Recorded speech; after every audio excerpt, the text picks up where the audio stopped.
이어서 바로 시작해 보겠습니다. 금요일 아침 오늘도 함께합니다. 신용환 교수님 오셨습니다. 안녕하십니까? 네, 안녕하세요. 네. 신용환입니다. 반갑습니다. 네. 일주일 전에 저희가 이제 거리에서 광장에서 안국동에서 와 정말 그 뜨거운 시민들과 함께 네.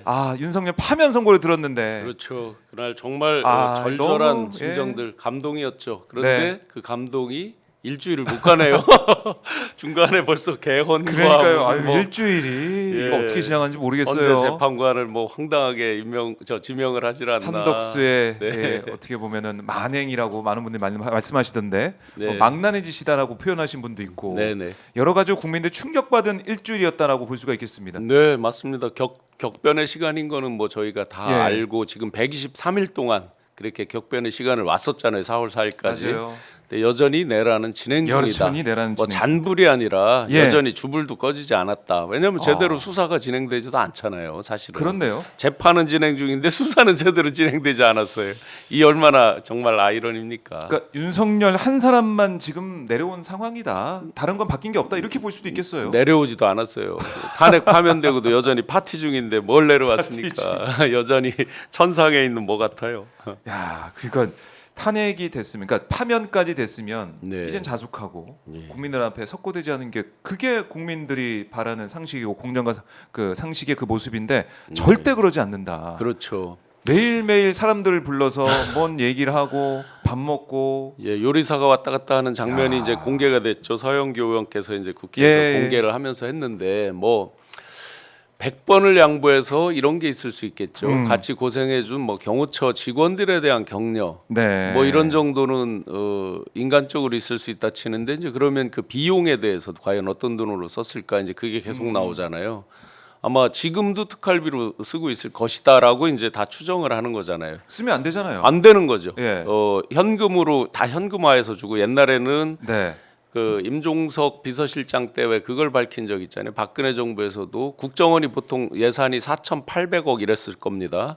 그러면 관행적으로 그랬다고 그래요. 절반은 대통령실에서 갖다 쓴다.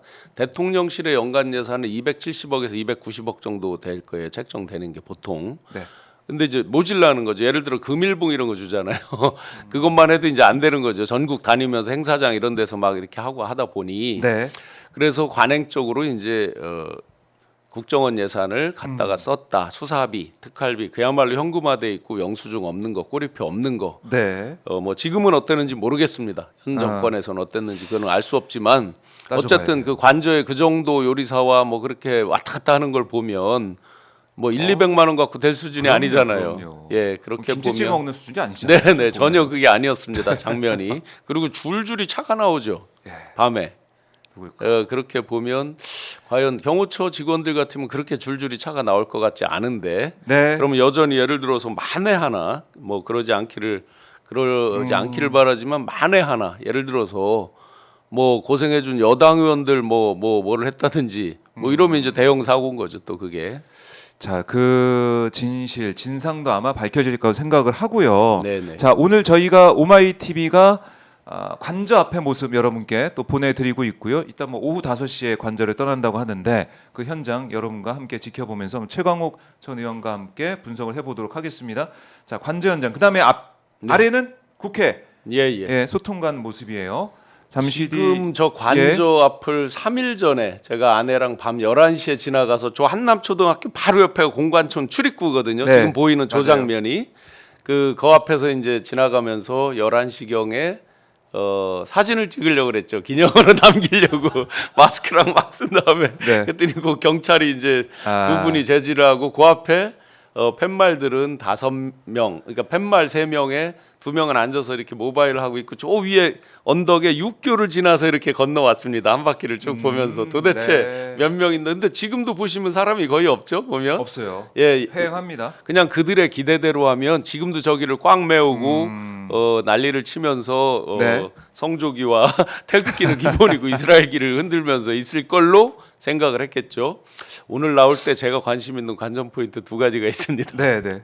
하나는 예. 윤이 나와서 인사하는 건 뭐 당연하고 요거 할지 몰라요. 윤은. 아, 근데, 마이크 이렇게. 네, 요거 할지 노래, 몰라요. 노래 마이크 스타일. 근데 그보다 관심 있는 두 가지가 있습니다. 뭡니까? 김건희가 같이 나와서 인사를 할 거냐. 네, 음. 요 정도는 하지 않을까 생각은 들긴 합니다. 내려서 목례 정도 하고 김건희는 다시 들어가는 거. 발언 안 하고. 근데 만약에 본인도 어떤 발언을 했다라면 이제 국민의힘은 폭망이다 생각하고 있을 겁니다. 뭐 어떤 발언을 하든지 간에. 그렇네요. 또 하나 이제 관전 포인트가 아. 김성훈.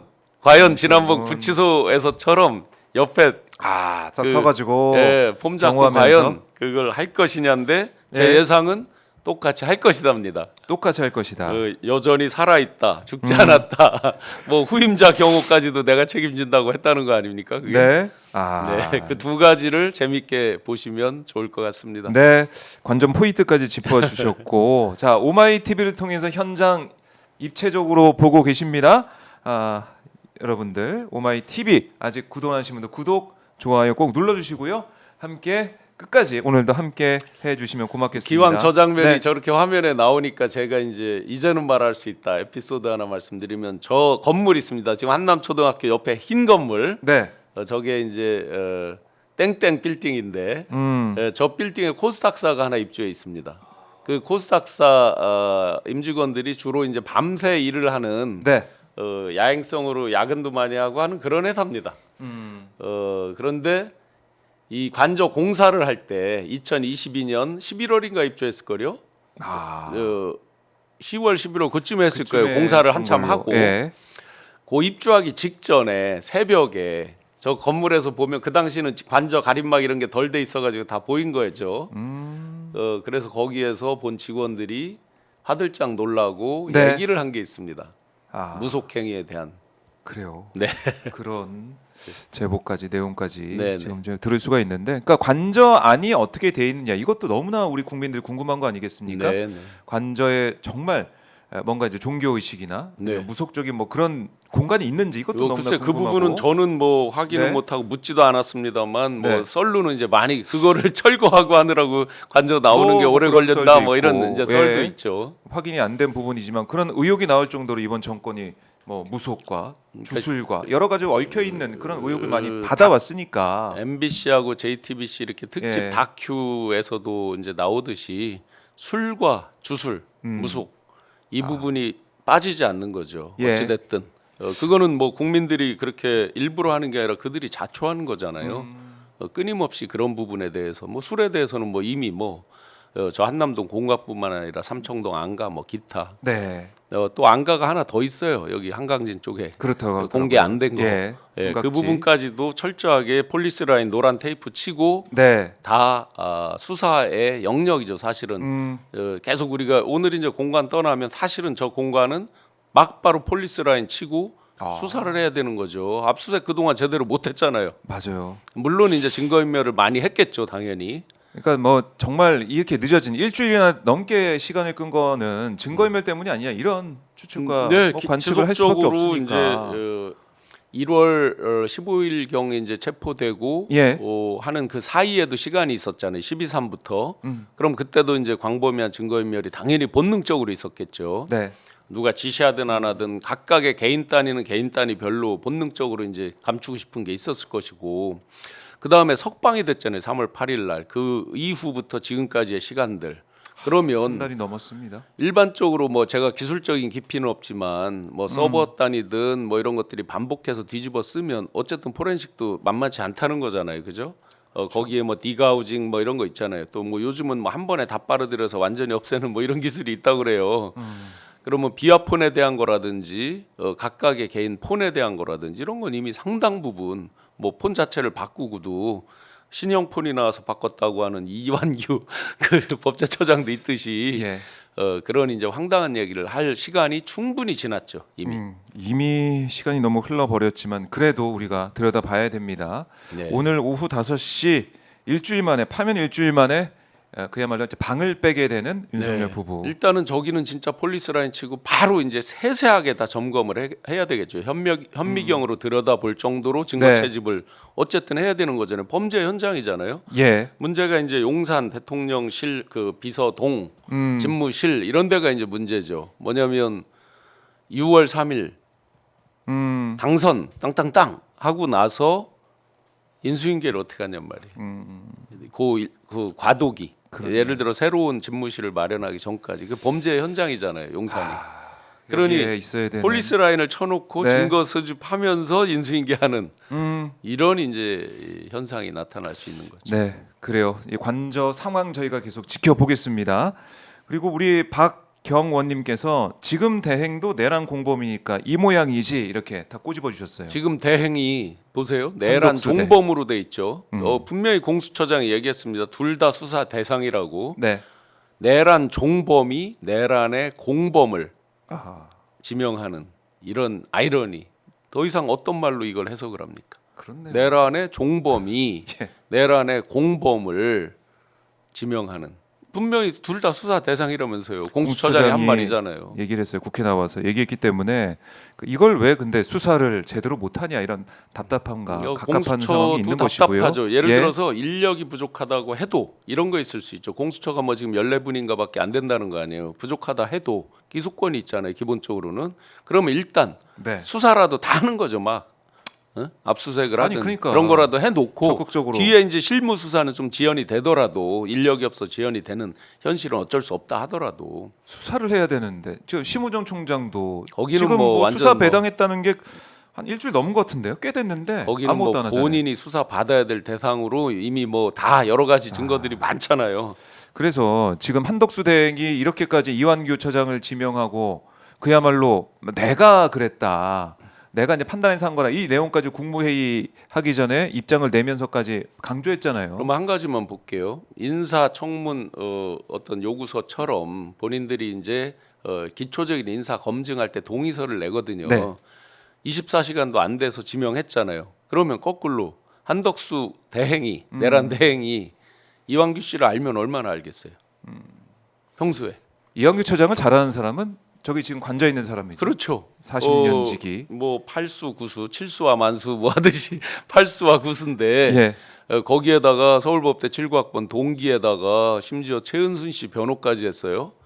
그래서 성공을 했어요. 변호해서 실제로. 네. 빼냈잖아요. 그래서 그래서 법제처장 임명돼서 네. 지금까지 그리고 많은 국민들이 이제 잊으셨는데 거슬러 가면 노무현 대통령 검사와의 대화에서 그럼요. 네. 소위 검사스럽다라는 용어가 생겼죠. 네, 그 그때 원조입니다. 평검사 10명 중에 한 명이었어요. 네네. 그때 주구장창 얘기했던 게 인사권 빨리 내놔라. 네. 넘겨라 검찰총장한테. 그 얘기만 한 거 아니에요? 네네.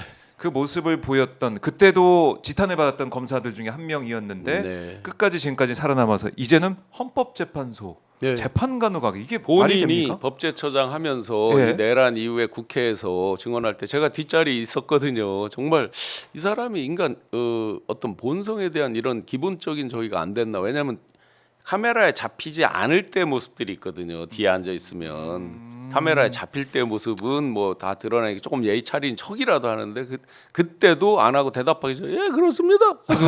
대답하기 싫어서 어거지로 하는 그런 모습들을 국민들이 다 보셨죠. 그냥 마지못해서 뭐 인정도 긍정도 부정도 아닌 것이 그냥 하는. 네. 그런데 이제 그 외의 모습에서는 틱틱 하는 거죠. 틱틱. 옆에서 박완수 육군참모총장 어프 하면서 한숨 쉬고 있고 그 내란의 이제 소위 가담자들 또 뭐 의원들이 딴 분한테 질문하면 하면서 딴짓하는 사람 태반이고 카메라 안 잡힐 때 보면 참 가관이었습니다. 그랬던 사람이 신형폰 나와서 바꿨다고 황당한 소리를 하질 않나. 네. 그 전에 가족들 외국에 보냈다는 거 아니에요. 그러니까 도대체 뭘 계산하고 보낸 거예요? 우연의 일치라고 여행 갔다고? 그 내란의 와중에 뭔 여행을 가겠어요? 상식적으로? 그러니까 다른 거 떠나서 휴대폰을 왜 바꿨냐? 네. 휴대폰 빨리 내놔라. 그 얘기를 하면은 뭐 이걸 그 사람을 헌법재판관 재판은 이렇게 말했죠 이분이. 임명할 수가 없어요. 잘못한 게 임명할 수가 없기 때문에 나는 떳떳하고 내가 잘못한 게 없기 때문에 예. 바꿨다 이랬잖아요. 잘못한 게 없으면 내놓으세요. 바꾼 거. 구형폰 있을 거 아니에요. 내놓으세요. 그냥. 그리고 법제처장 하면서 그때 이제 국회에서 이렇게 답을 했죠. 나는 이게 어느 정도 정리가 되고 다 일종의 종식이 되면 법제처장을 마지막으로 공직을 마지막으로 자연인으로 가고 싶다는 식의 말을 했죠. 그랬는데 엊그제 국회에서 뭐라 그랬어요? 헌법재판소 재판관 되고 싶냐? 되고 싶습니다. 본인이. 예. 그러니까 그 뒤에 누가 과연 시켜서 한덕수 대행이 이렇게 지명을 하고 그리고 그 지명한 거를 내가 판단해서 한 거다 이렇게까지. 그럼 거슬러 또 가보자고요. 예.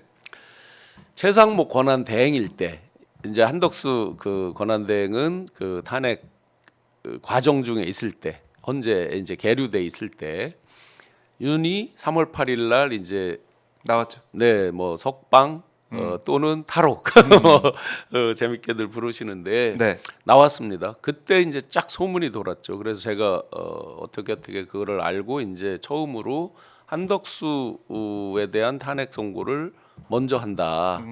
아, 같이 할까 뒤로 할까 하다가 이제 이게 걸림돌이 먼저 처리를 한다 해서 3월 24일 날 네. 한덕수에 대한 걸 하게 되잖아요.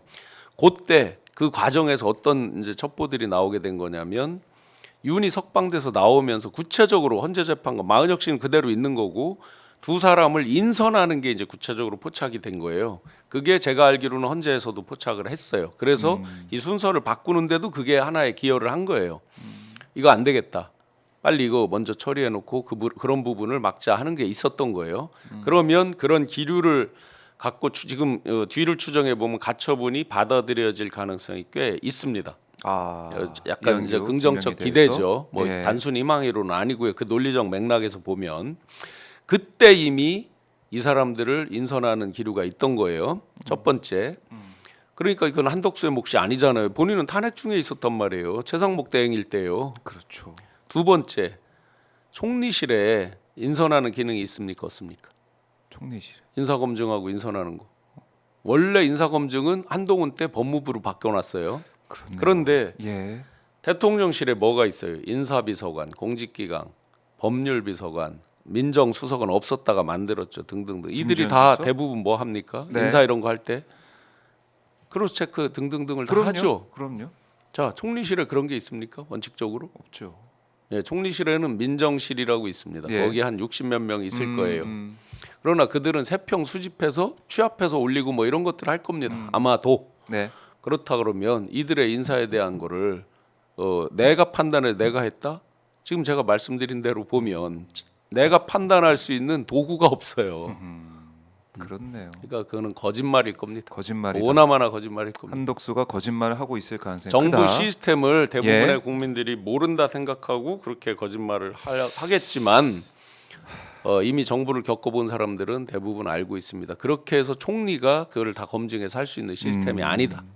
물론 대행이니까 뭐 대통령실에 뭐 예를 들어 보조를 받았다 뭐 이런 저기를 고백은 할 수 있는데 그런 고백 안 하죠. 그 다음에 그 국무회의 때요. 과연 그걸 누구까지 알고 갔을까요? 총리실에 예를 들어 보좌 기능에서 누구까지 알았을까? 제가 추정해 보면 총리와 비서실장 정도만 알았을 거예요. 나머지는 다 대통령 비서실에서 네. 하고 있던 거죠. 그러니까 이 이완규가 지명이 된 것은 윤석열이 뒤에 있을 수가 있다는 합리적 의심을 하는 것이고. 뭐 이건 합리적 의심보다 더 강한 거를 강한 걸로. 가능성보다 더 강한 걸 예? 개연성이라고 부르죠. 개연성이 있다. 저는 뭐 개연성 이상이라고 봅니다. 또 한 가지 그 내가 알아서 내가 했다. 근데 이제 인사 검증 부분 이것도 안 되는 거죠. 그 다음에 그때는 권한만 정지돼 있었다 윤석열이. 그런데 이건 파면이 되면서 일종의 이제 권리가 됐다. 법정 용어로는 사고와 권리거든요. 그리고 둘 다 이제 정지되거나 뭐 권리가 되거나 하여튼 없는 거예요. 할 수 있는 일이 없는 거예요. 근데 권리가 돼서 완전히 없어졌기 때문에 대행이 할 수 있다. 이런 이제 궤변을 얘기를 했죠. 아마 국민의힘에서도 측에서도 그런 걸 얘기를 했죠. 딱 한 가지만 물어보면 됩니다. 그래서 선출됐냐고요. 그래서 국민들한테 표로 민심의 국민의 심판을 받아서 선출이 됐냐고요. 그거는 비포 애프터가 똑같아요. 지명직이에요. 그냥 지명직에도 그럼요. 순서에 얻어 걸려서 본인이 그 자리에 있을 뿐이에요. 네. 어? 대행이죠. 대행. 그러면 소위 말해서 민주적 정당성은 선출직에서 기본적으로 나오는 거죠. 우리 국민이 온 주권자이기 국민의 때문에. 주권자 헌법 네. 제1조에 따라서 주권자인 국민으로부터 인증을 받은 사람한테 나오는 건데 최소한 민주적 정당성이 없죠. 그다음에 헌법에 대원칙이 있어요. 네. 과잉 금지 원칙은 주로 이제 징계하거나 안 좋을 때 쓰는데 그냥 쉽게 말하면 오버하면 안 된다는 거잖아요. 과잉 금지라는 게 오버하면 안 되죠. 자기의 권한을 오버해서 지금 한 거잖아요. 또 본인 입으로 얘기를 했죠. 12월에 얘기했었잖아요. 소위 말하는 창설적 권한 행사는 안 된다. 창설적이라는 게 없는 걸 자기가 만들어서 한다 이 뜻인 거잖아요. 그냥 현상 유지적 권한 행사만 가능하다란 말 본인이 얘기했어요. 12월에 그죠? 네. 그러면 현상 유지적인 건 그냥 마은혁 재판관만 임명하면 돼요. 그건 현상 유지잖아요. 이미 그건 공인이 된 거고 헌법적 의무라고 했으니까. 국회에서 한 거니까. 그런데 난데없이 창설을 해버렸어요. 2명을 지명하면서. 네. 자기가 말한 걸 계속해서 뒤집어요. 한적한이죠. 본인이 한적한. 얘기. 이게 정치 영역으로 왔을 때 어떻게 될까? 지금은 저 사람이 굉장한 표가 막 나올 것처럼 막 호들갑을 떨면서 대권에 나오니 많이 하죠. 네. 정치적 시험을 받은 적은 없잖아요. 아, 나오는 순간 이제 이런 게 다 한적한이 그럼요. 이제 자기 발목을 잡습니다. 그래서 지금 이제 한덕수 대행이 대권에 이제 출마하다, 대선 출마한다 이런 얘기까지 지금 돌고 있고 어제도 지금 뭐 동아일보나 이런 데서 물어보니면 뭐라고 했냐면 대선 출마에 대해서 물어봤더니 그런 일이 있으면 알려드리겠다 이렇게 얘기를 했어요. 자, 그럼 말이 이제 출마 가능성을 배제하지 않은 거예요. 세 번 바뀌어오죠. 저 사진 예. 있네요. 저 사진을 손가락에 이렇게 그려서 오이지라고 저 그려놓은 저기들 많더라고요. 그래요? 오이지 들어보셨어요? 오이지. 오이지 이제 숨이 죽어서 이렇게 예. 근데 손가락에 저 이렇게 캐리커처처럼 그려가지고 많이 나오더라고요. 자, 말이 최소한 3번 바뀌어갑니다. 윤상현 의원이 네. 알현을 했죠. 알현을 알현을. 해서 제발 통촉하여 주시옵소서, 출마하여 주시옵소서 했단 말이에요. 네. 그랬는데 그때는 이제 하고 그 직후에 뭐라고 나왔어요? 디귿자도 꺼내지 마라. 트럼프랑 통화했다라고 하면서 네? 밝힙니다. 아. 그래서 뭐 그런 여론이 있지만 뭐 지금은 뭐 고민을 뭐 어쩌고저쩌고 뭐 고민 이제 중이다. 근데 예, 뭐 말이 대선에 바뀌었습니다. 출마 안 한다고는 또 얘기 안 했어요. 자, 트럼프랑 거기서 통화할 이제 때도. 큰 흠이 2가지가 있는 거죠. 트럼프랑 대화 내용 트럼프가 그거 공개했습니까? 본인이 한 거죠. 본인 그렇네요. 측에서 흘린 거죠. 어쨌든 그럼 빌드업 하고 있는 거죠.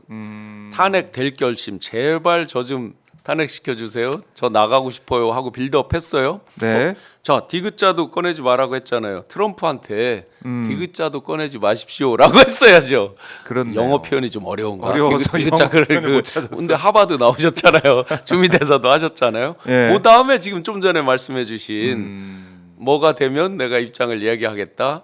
그렇네요. 빌드업의 강도가 점점 이렇게 되고 있죠. 그럼 마지막 빌드업의 정점은 뭐예요? 제발 탄핵시켜 주세요. 그 민주당. 그래서 민주당이 지금 쭉 이제 많은 격앙된 시민들, 민주 시민들은 당장 한덕수 탄핵하라 하는데 네. 그 탄핵될 결심이 서 있는 사람에게 말을 태워주고 채찍질을 가해주는 그런 꼴이 될 수도 있죠. 그게 만약에 잘못하다가는. 그런데 이제 마지막 걸림돌이 하나 남아 있습니다. 뭡니까? 헌재의 손에 여전히 또 달려 있죠. 아. 18일 이전에 가처분. 저는 가처분 18일 이전에 결론 내리고 퇴임하신다고 추정을 합니다. 아, 문영배. 아직 뭐 날짜나 예. 이런 건 안 나와 있죠, 그죠? 공식적으로. 그렇지만 가처분이라는 건 예를 들어서 빠르게 해야 되는 거죠. 신주 발행 금지 가처분 이런 거 있잖아요. 민사상의 기업들 네. 이런 거는 막 하루 만에 바로바로 해줘요. 왜냐하면 시급을 요하잖아요. 예. 바로 그냥 저 임시 이사회를 해가지고 바로바로 그냥 발행하는 거를 해서 그냥 발행하는 수가 있거든요. 그러니까 이런 건 빨리 막아야 되잖아요. 마찬가지로 지금 시급을 요하는 거잖아요. 헌재 가처분 관행이 기존에 어떻든 간에 뭐 길게 했든 짧게 했든 간에 이건 시급을 요하는 거잖아요. 4월 18일이면 네. 두 분이 떠나요. 그러면 그 전에 그 전에 그 가처분 한다고 아. 보는데 논리적으로 보면 예. 헌재가 자기 부정을 할 수가 없다라고 생각을 합니다. 그러면 몇 대 몇이든 가처분은 뭐 5명 이상이면 저희가 된다라고 제가 들었는데 네. 규정은 다 안 찾아봤지만 그렇다고 보면 가처분 인용될 확률이 높다. 파면될 결심으로 제발 저를 좀 때려주세요. 피해자 코스프레 하면서 대선에 네. 나가고 싶습니다. 빌드업이 쭉 되는데 그게 결정적 걸림돌이 될 가능성이 높다. 윤석열, 김건희 입장에서는 네. 지금에 나와 있는 그 어떤 후보를 대입해도 승부가 어렵다. 자, 지금은 윤석열, 김건희 입장에서는 될 놈 될이에요. 될 사람을 미는 게 무조건 정답이거든요. 왜냐하면 사형 아닌 무기징역. 그렇죠. 근데 2판 4판이에요. 지금 나와 있는 사람들이 안 되다 보니까 네. 자꾸 새로운 판을 둘러 엎어보려는 욕망이 있는 거죠. 그러니까 이분에 대한 얘기도 계속해서 빌드업이 되는 거고. 그러니까 맨 처음에는 윤석열이 김문수를 지지한다. 이런 네, 얘기. 그거는 1월 3일 첫 번째 체포 시도가 무산되면서 안에 수많은 이제 원로들 들어갔을 때 직접 나온 얘기고 제가 이제 공개를 한 바가 있죠. 하셨는데 그 이후에 시간이 또 지났고 네, 네. 윤석열 부부가 생각했을 때 김문수보다 한덕수가 나올 수 있겠다. 이런 생각도 할 수도 있고. 될 사람을 밀어야 사면 복권이 하루라도 땡겨지겠죠. 그런데 네. 이제 지금으로 봐서는 될 사람이 없다라고 느껴지죠. 본인들이 봐도 쉽지 않다라고 느껴진 거잖아요. 여론조사 추이를 보더라도 네, 네. 쉽지 그리고 않다, 뭐 뒤집기가. 그들이 이제 이재명 대표에 대해서 뭘 할 수 있는 거는 결국 이제 뭐 대법원에 뭐 직권 뭐 파기환송이 아니라 파기 자판 뭐 이러지만 그건 현실성 없는 얘기고 그렇게 내란의 연속선상에서 그렇게 했다 그랬을 때 과연 국민적인 동의가 되겠느냐 하는 뭐 여러 문제들이 있는 거잖아요. 네. 그렇게 보면 될 사람이 없는 거죠 지금. 될 사람이 없다. 네, 그러니까 없어서 막 찾고 어차피 있다. 이판사판이면 판을 계속 흔든다. 예, 이판사판 판흔들기를 하고 있는 것이다. 그러면 한덕수 대행의 출마 가능성은 교수님은 어떻게 보세요? 본인은요 예. 이미 이완규를 임명할 때 저는 두 가지 측면이 있었다고 봐요. 하나는 내란에 내가 종범 공범 이용하는 거를 이미 인정을 한 꼴이 하나가 있다. 그 다음에 파면될 결심이잖아요. 탄핵될 결심. 제발 나를 탄핵시켜 주세요. 요거거든요. 그리고 빌드업 마음이 없었으면 저렇게 말이 바뀌어가지 않죠. 끝까지 초지일관 디귿자도 꺼내지 마라 이렇게 나왔어요. 그럼 탄핵이 발의가 되고 이렇게 하면은 바로 사퇴할 것이다. 바로 미리 사퇴하는 거죠. 딱 발의되는 그렇죠. 순간 그죠? 예. 헌재로 가기 전에 국회 본회의 해부 뭐 이런 과정에서 딱 사퇴하고 바로 출전하는데 네, 국민의힘 당원들 훈련된 당원입니다. 훈련된 네. 당원입니다. 그러면 예, 지금 김문수 지지로 갔던 거 아무 말을 하지 않아도요. 윤석열 김건희가 내가 한덕수를 지지해서 내보내는 거다 이런 말 하지 않아도 자연스럽게 95%는 옮겨올 겁니다. 왜냐 신상을 냈잖아요. 냈다는 뜻은 뭐예요? 예, 윤과 김의 뜻이 실렸으니까 나가죠. 안 실렸는데 이분이 나갈 수가 없죠. 네. 택도 없죠. 현실적으로. 그래요. 네. 그러면은 탄핵이 어쨌든 한덕수 대행의 출마 그 제일 큰 요건. 그럼요. 지금으로서는 네네. 물론 거기에 아까 이제 블로킹이 되는 거는 이제 헌재의 가처분. 그것도 빨리 나올 가처분이 테니까. 실제 돼야 됩니다. 이완규 씨 것까지 같이 쭉 걸려 있는 거니까 돼야 됩니다. 그러니까요. 이게 돼야 되는데 자 이제 한덕수 대행도 이제 나올 결심을 뭐 탄핵을 빨리 해주길 바라는 결심을 하면서 바라면서 있을 것이라고 언급해 주셨는데 근데 현실적으로는 이제 뭐 사실은 그렇게 해서 예. 이판사판으로 한다 한들 이길 정도로 나올 것이냐가 관건이잖아요. 그럼 이길 정도가 안 되면 어차피 이제 윤 김 입장에서 자꾸 무리수를 둬서 뭐 이길 정도 안 되는 사람을 A 카드, B 카드, C 카드 해봐야 뭔 소용이 있어요. 어차피 그러면 지는데. 김문수죠 도로. 네, 근데 지금 보면은 나경원 의원도 오늘 이제 오후에 네. 출마 선언 한다 그러고 네, 네. 어제도 한동훈 전 대표 했고 또 뭐 이철우 경북도지사도 하고 네. 이정복 시장도 하고 막 이렇게 보수 진영에서 주자들이 쏟아져 나오고 있습니다. 안철수 의원도 했고요. 네, 자 거기서 이제 이철우 예. 경북지사가 알현을 하고 아마 가서 각하했을 것 같아요. 각하 하고 불렀을 네. 것 같아요. 왜냐면 SNS에 쓴 적이 있잖아요. 각하라고 부르면서 각하자. 각하해야 된다. 네, 그러니까 가서 각하 하고 이제 봤더니 예. 엉뚱한 말을 하는 거예요. 예. 충성심을 먼저 봐야 된다라고 예. 이제 엉뚱한 얘기를 하는 거예요. 왜? 본인이 뭐라고 그랬어요? 그 유명한 말. 사람이 충성하지 저는 않는다. 사람에게 충성하지 않습니다인데 그랬던 사람이 충성심을 최우선으로 봐야 된다는 말을 하죠. 네. 그리고 이철우 지사가 나와서 그 얘기를 하잖아요. 그럼 본인은 충성심에서 증명이 된 사람이다. 뭐 이 얘기잖아요. 자, 그러면 줄줄이 가서 나경원 누구 다 이제 인증을 받는 거잖아요. 서티파이 도장 땅 받는 걸 다 자기가 충성심에서 검증됐다라고 주장을 하는 거잖아요. 네. 근데 한 명이 아니잖아요, 지금. 여러 명이잖아요. 가는 사람한다 뭐 그런 얘기를 해주는 거 아니겠습니까? 네, 그다음에 이제 나경원 의원님 예. 본인 얘기로 되돌려 줄게요. 네. 한남동에 가서 40여 명이 이제 인해 산성을 쓰면서 그때는 체포 죽어도 영장 다 막을 집행할 것처럼 때. 했었죠. 예. 그러다가 딱 파면되니까 뭐라 그랬어요? 본인 입으로. 아. 자, 지금 윤석열이 사람 충성심을 보려면서요. 나는 민주주의와 보수파 정당 이런 것들을 지키기 위한 적이란 거지 어떤 한 사람을 지키기 위한 게 아니다라는 식의 말을 했죠. 맞아요. 이런 유의 말을 파면 했죠. 이후에. 또 한 가지 말한 게 있어요. 곳곳에 때만 되면 기어 나오는 기회주의자들이라는 표현을 했죠. 했습니다. 3월 며칠쯤에. 자, 때만 되면 가장 많은 선거에 출전한 사람 누굽니까? 아, 나경원. 예, 기회주의자라고 분명히 표현을 했어요. 압력하고 있는 기회주의자. 네. 그러면 이제 홍준표 시장의 말로 되돌려 줘야죠. 바퀴벌레 스물스물, 연탄가스 스물스물, 때만 되면 기어 나와서 뭐 빨갱이 이야기하면서 수도 없이 얘기했었죠. 때가 됐습니다. 5일장이 3일장으로 땡겨졌어요. 네. 보따리 상들이 마음이 바빠요. 지금 빨리 가서 물건 팔아야 돼. 좋은 자리 선점해야 돼. 사거리 코너 선점해야 돼. 스물스물 다 나오고 있다. 기어 나오는 거죠. 이제 홍장원 전 차장이 오늘 라디오에 나와서 이런 얘기도 했네요. 윤석열이 충성심 보고 사람 써라 그 얘기에 대해서 물라면 바로 물어야 하나 이렇게까지 얘기를 하면서 충성심. 예. 네, 네. 이렇게 직격탄을 날리기도 했어요. 지금 가서 아련하고 네. 출전하고 내가 인증받았다는 분들은 물라면 바로 물을 태세잖아요. 태세가. 이제 어쨌든 이 지지층을 윤석열 지지하는 사람들을 이제 끌어모아서 그걸 자양분 삼아서 출마해서 뭐 후보가 되면 좋고 네. 후보가 안 되더라도 날 이렇게 알리고 네. 홍보를 하고 더군다나 제가 이제 이런 농담을 했었거든요. 3억 원을 한 적이 있어요. 기탁금을. 네. 이게 이제 소위 말해서 소멸성입니다. 비보장성이죠. 보장성이 아닌 거예요. 끝이죠. 예, 내면 이제 날아가는 돈이에요. 예. 보전이 안 돼요. 그런데 1억 원으로 낮춰준 적도 있습니다. 근데 엊그제 뭐 했습니까?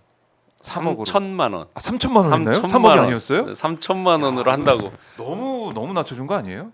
선수들 다 나오라고? 다 입장하시고 일단 전부 가격을 입장해라. 너무 싸게 했네. 특가, 아. 폭탄 세일 하는 거죠. 예. 일단 흥행하는 모습을 보여야 되니까 아. 인해 전술처럼 뭐 15명, 20명 했는데 놀라운 일이 생기는 거예요. 이렇게 염가 폭탄 세일을 하는데 3천만 원의 입장 네. 티켓을 끊으라고 했는데 갑자기 원희룡 안 나온다 해. 김기현도 안 나오고. 김기현 안 나온다 해. 예. 저 부산시장 저 박형준, 거기가 안 나온다고 김태hom도 안 나오고. 어이씨 예. 이거 이럴 줄 알았으면 1억 원으로 할 걸 뭐 이런 거 아니야 지금?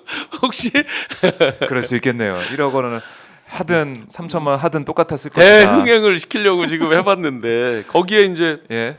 지금 소위 선거관리위원장이 누굽니까? 황우여. 황우여. 자 그러면 왜 위원장이죠. 황우여를 했을까? 유라시아 뭐 포럼 뭐 이런 거 있잖아요. 네. 그거 인터넷 쳐보면 다 나와요. 거기서 뭐 우크라이나 재건 사업이 뭐 어쩌고 저쩌고 해서 쭉 나와요. 뭐 삼부토건 어쩌고 이제 이어지죠 이야기가. 네. 뭐 저는 그분들이 어떤 역할을 했는지 모르지만 분명히 기사에 박혀 있는 내용들입니다. 네. 제가 캡처해 놓은 것도 있고. 예. 자 거기에 또 위원들 재밌게도 명무든 사람으로 널리 알려진 조은희 의원 이름이 나오죠. 선거관리위원회.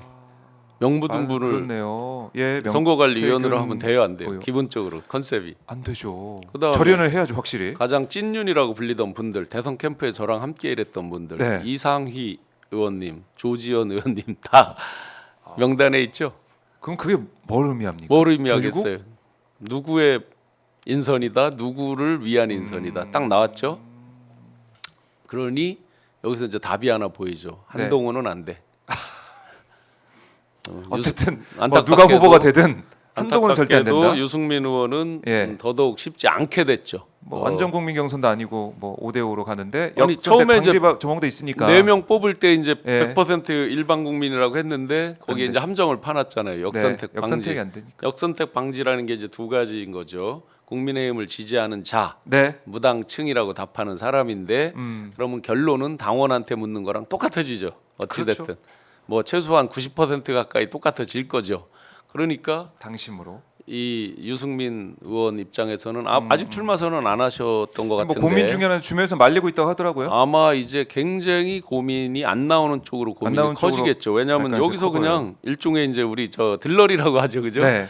선수 입장 하는데 이제 3천만 원도 아까워지는 거죠. 여기서는 하. 뭐 최소한 다른 사람들은 지자체장이나 이런 사람들은 이런 효과가 있죠. 내년도에 재선하기 위해서 삼선하기 위해서 어떤 홍보를 하는 뭐 이런 효과라도 있죠. 네. 근데 유승민 의원 입장에서는 그런 것도 아니잖아요. 보면 사실은 이제 그런 면에서 제일 안타깝게 네. 황당하게 배신자론 시즌 1 그다음에 시즌 2가 이제 한동훈 이렇게 돼 있는데 예. 우리 국민들 입장에서 참 국민에 대한 배신이냐 예. 자기의 주군에 대한 배신이냐 이 관점만 딱 보면 어쨌든 유승민 의원 입장에서는 굉장히 안타깝고 아쉽겠죠. 그래서 이제 국민의힘이 그냥 죽을 자리로 간다 이런 얘기도 무난히 지는 게임을 스스로 네. 선택하고 있죠. 많은 분들이 네. 하시고도 있고 저희가 지금 이재명 민주당 전 대표 오늘 또 국회에서 기자회견을 합니다. 어제 이제 영상 11분 예. 정도 되는 영상에서 이제 정말 출마 선언. 총론을 얘기했죠. 제가 어제 그 영상을 본 소감은 이렇습니다. 네. 123일 동안 저희는 대한민국이 망가지는 모습만 보고 과거로 퇴행하는 모습들을 봤습니다. 네. 그러다가 모처럼 미래에 대한 얘기를 봤습니다.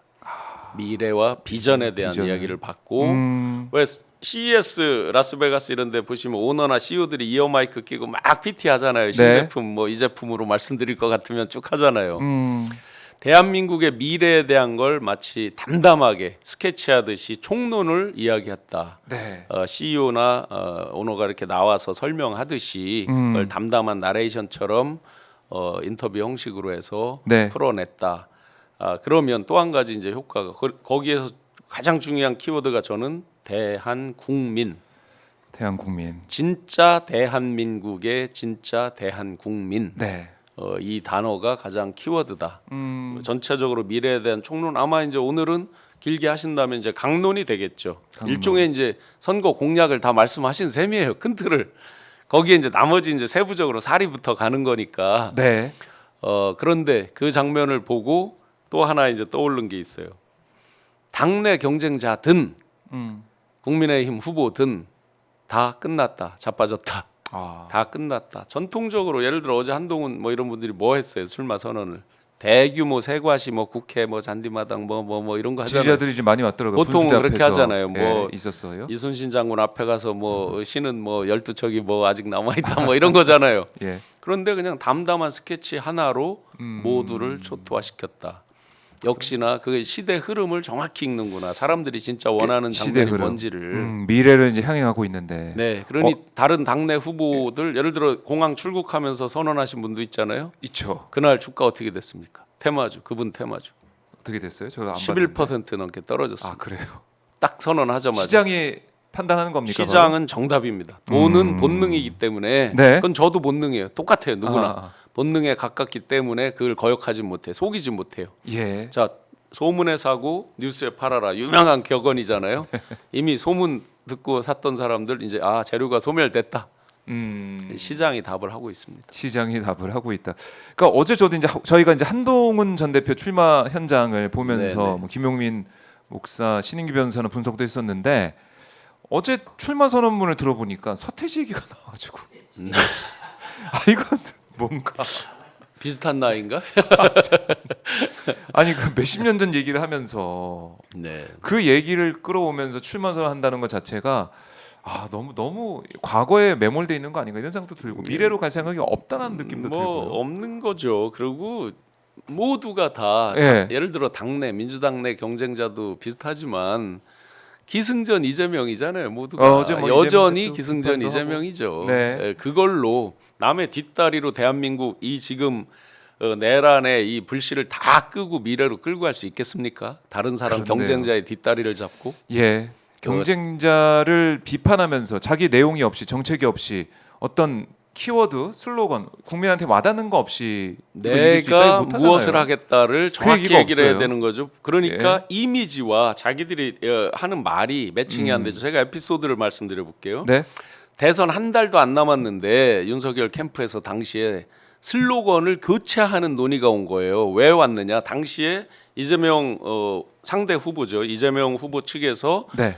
준비된 경제 대통령이라는 서브 슬로건이 먹히는 거예요. 그러니 윤석열 캠프 측에서도 이거 뭔가를 그에 대응해서 서브 슬로건이라도 바꿔야 되는 거 아니냐 네. 하면서 막 내는데 그래서 이제 이 전문가들이 와서 PT를 하는데 네. 제가 뭐 그런 쪽의 전문가는 아니지만 그래도 감으로 정무적 감각으로 딱 보고 사람들이 이걸 인식해서 받아들이는 체화되는 시간이 필요하잖아요. 리드 타임이 있잖아요. 네. 걸리는 시간들. 예. 그럼 지금 바꿔서 과연 그거를 머릿속에 인식시키게 하고 그게 표로 연결되게 그 정도 체화가 될 것이냐. 이게 한 가지 시간적 문제가 있고 두 번째는 네. 이 사람이 살아온 인생 지금 보여진 모습과 딱 그 슬로건이 일치할 때 표로 갈 거 아닙니까? 근데 이게 미스매칭이 나면 안 될 거잖아요. 자, 어제 대표적으로 어제가 그 김동연 경기지사가 얘기할 네. 때 이렇게 말을 했어요. 검찰을 해체 수준으로 내가 개혁을 하겠다 이런 말을 했죠. 그런 얘기했어요. 자, 그러면 그분이 이제까지 보여준 모습과 예. 그 말과 매칭이 됩니까? 그런데 이제부터 하겠다. 이 내란의 와중에 그분이 보여주신 모습과 이게 매칭이 되냐고요. 그러니까 제가 만약에 참모라 그러면 그런 얘기 안 하죠. 그냥 미래 자기 얘기, 미래 비전에 대한 얘기만 하죠. 아, 예, 뭐 경제적으로 경제 통일하면서요. 그렇죠. 그런 얘기를 하죠. 오히려 그렇네요. 그러니까 이 매칭이 안 되는 거예요. 후보들의 출마 선언과 이제 하는 그 현장을 보면은 한동훈 네. 전 대표도 똑같은 거예요. 본인이 살아온 인생과 본인이 비춰지는 이미지와 시각적인 거, 내용적인 게 다 네. 일치될 때 그게 표로 갈 거 아니에요. 그래서 그게 사람들이 안 돼요. 이제 매칭이 해석이 안 돼요. 되면서 그게 이제 가슴 속에 딱 꽂히고 결국 네. 그게 가서 딱 찍는 것인데 아하. 매칭이 안 되는 거죠. 그러니까 검사 얘기도 책에 안 쓰고 어제도 윤석열이라는 이름도 언급하지도 않고 네. 한덕수 대행 떠올려봐도 그분의 인생에서 우리가 네. 어떤 감동을 받을 수가 있는가? 그래서 지금 생각도 이제 들고. 이재명 대표 어제 김문수 네 맞아요. 전 다 장관도 똑같아요. 마찬가지고. 예, 예. 다 매칭이 안 되다 보니까 결론이 뭐예요? 자기 거에 매칭시켜서 뭔가를 어필해서 그게 설사 꼴찌를 하더라도 네. 그게 안 되다 보니까 기승전 이재명. 아, 기승전 이재명이죠. 그래서 이재명 대표 어제 11분짜리 영상을 보시면 남들이 다 기승전 이재명 뒷다리를 잡으려고 기승전 이재명을 하잖아요. 11분 영상의 마지막 글자 6글자를 보세요. 그래서 지금은 이재명이에요. 다들 기승전 이재명을 하니까 마지막 지금은 영상 끝에 이재명. 보시면 지금은 이재명이에요. 결국. 그러니까 다 네. 이재명 다 얘기하고 좋아. 있어요, 기승전 이재명 다 해봐라. 지금은 이재명이야. 아, 네. 그렇게. 굉장히 이 시대를 읽고 센스가 빼어난 사람들이 하고 있는 거죠. 그 네. 카피 한 글자 한 글자에 그래요. 이재명 전 대표의 어제 영상을 보면서 지금은 이재명 되었는데 나오죠. 마지막 마지막에 딱 대목입니다. 나옵니다. 이게 아무도 마지막 주목하지 않았을 거예요. 자, 네. 전부 기승전 이재명. 그래 알았어. 지금은 이재명이야.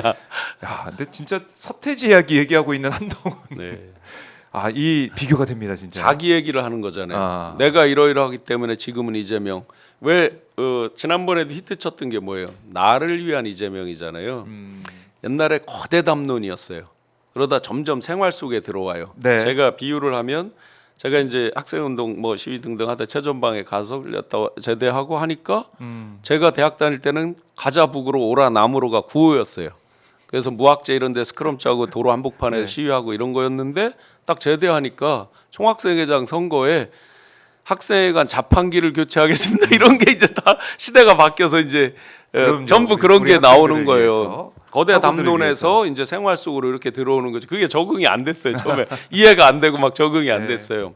자, 지금 시대적 코드가 남의 뒷다리 잡고 기승전 이재명으로 과연 이길 수 있느냐, 과연 그런 사람들에게 대한민국 미래를 맡길 수 있느냐 딱 떨어지는 그렇네요. 거죠. 심플합니다. 정말 지금 뭐 대선 얘기를 조기 대선 이제 국면으로 가고 있기 때문에 물론 내란 종식이 아직 안 됐습니다만 네. 내란 종식을 위해서라도 정권 교체가 필요하다 이런 목소리는 점점 커지고 있고 네. 출마 선언하고 있는 후보들 몇 면을 보더라도 다 이제 비교가 된다 객관적으로도. 네, 그걸 맞습니다. 다시 한번 강조를 해드릴 수밖에 없습니다. 자, 이석현님이 30대 중반 나이까지는 서태지 몰라요. 그러네요. 그것도 있네요. 언더 73 얘기하면서 청년 네. 얘기를 하는데 서태지 얘기를 하고 전면에 내세워서 또 네. 이재명 대표를 비판하면서 나오는 한동훈 전 대표의 어제 모습 보면서 많은 분들이 느꼈을 것 같습니다. 더 재밌는 거는요. 예. 예를 들어서 보수에서 아하. 진보를 막 비판하면 표가 옵니까? 음. 뭐를 얘기할 때 진짜 표가 와요? 내가 중산층을 어떻게 두텁게 잘 살게 하겠다 이렇게 말해야 표가 오는 거잖아요. 그렇죠. 예를 들어서 이재명 대표가 우클릭을 한다 그러면서 중도층을 잡으러 다닙니까? 우클릭의 대상은 주로 중도층일 거 아니에요. 네. 누굴 잡으러 움직이시는 거예요? 행보들이 보면 내놓는 공약이나 내용이 이런 게 이제 진짜 포인트인데 캐치를 못하는 거예요, 이분들이. 네. 우클릭하겠다라고 해서 내가 우클릭한다고 해서 나 혼자 오른쪽으로 가 있다고 우클릭 되는 게 아니잖아요. 그렇죠. 구체적으로 발현되는 정책, 어떤 슬로건, 내용, 네. 또 내가 움직이는 행보 이게 진짜 우로 갔을 때 우클릭이 되는 건데 그럼 어디가 우클릭이 우인지 누가 어떻게 알아요? 평소에 저 우 이렇게 써고 다니는 사람이 없잖아요. 그럼 뭐예요? 그거에 구체적으로 발현되는 거는 중도층을 쫓아다니는 게 아니라 중산층을 쫓아다니잖아요. 네. 시장 같은 데 가서 내는 메시지 보세요. 내가 여러분들을 어떻게 해서 잘 살게 해서 중상층을 두텁게 하겠습니다. 이렇게 나오는 거죠. 이게 우클릭인 거죠. 보수에서 표를 얻으려면 그런 걸 해야 되는 거죠. 이게 보수가 원래 하던 일이에요. 네. 근데 다 지금 이재명 대표한테 뺏겨 있죠. 그런 부분을. 네. 그다음에 MZ 세대한테 가서 나 청년이 어떻고 청년 뭐 취업 창업 이런 얘기를 이제 맨날 하죠. 네. 제가 그걸 담당하면서 저 그런 얘기 많이 하죠. 근데 정작 청년을 만났을 때 그런 얘기를 하면 청년 얘기하면 청년표가 옵니까? 청년촌 얘기한다고 오는 게 아니다. 내가 비트코인 예. 코인 시장을 ICO 발행 시장을 어떻게 하고 아, 이런 것들을 제도를 어떻게 활성화해서 예. 당신들에게 기회의 사다리를 새로운 기회의 사다리를 어떻게 만들어 보겠다. 이런 얘기를 해야 표가 오는 거 아니에요. 그런 데다 대고 뭔 서태지예요 지금.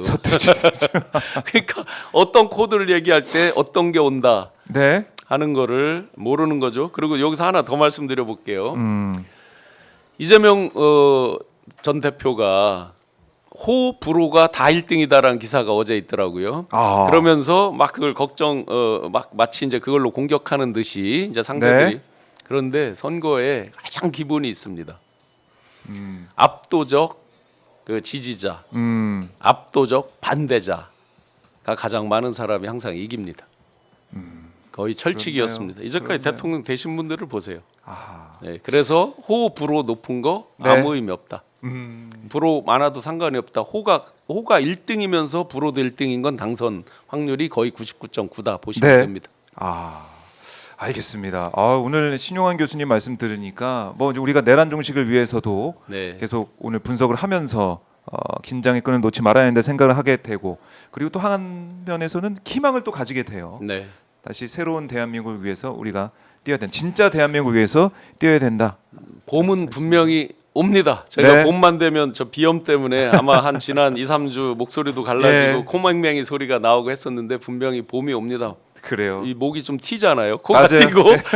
그런데 마지막 또 당부 한 네. 10번쯤 당부드린 것 같은데 이번 윤석열, 김건희 등등등 이 내란은 친위 쿠데타입니다. 친위 쿠데타. 박정희도 기존을 때려엎는 거, 전두환도 기존을 때려엎는 거지만 이번 쿠데타는 자기들 기득권을 지키고 자기들의 범죄를 감추기 위한 친위 쿠데타입니다. 그만큼 검경 정부 너무나 넓게 너무나 깊게 그 뿌리를 받고 있다. 우리가 친일파를 청산 숙청하는 그 정도의 결기가 아니고서 이걸 다 뿌리를 도려내기가 너무나 어렵다. 그래서 한시도 지치지 말고 항상 깨어 있는 눈과 마음으로 직시를 하고 있어야 된다. 또 당부드리겠습니다. 알겠습니다, 교수님. 말씀 잘 들었습니다. 네, 고맙습니다. 고맙습니다. 네.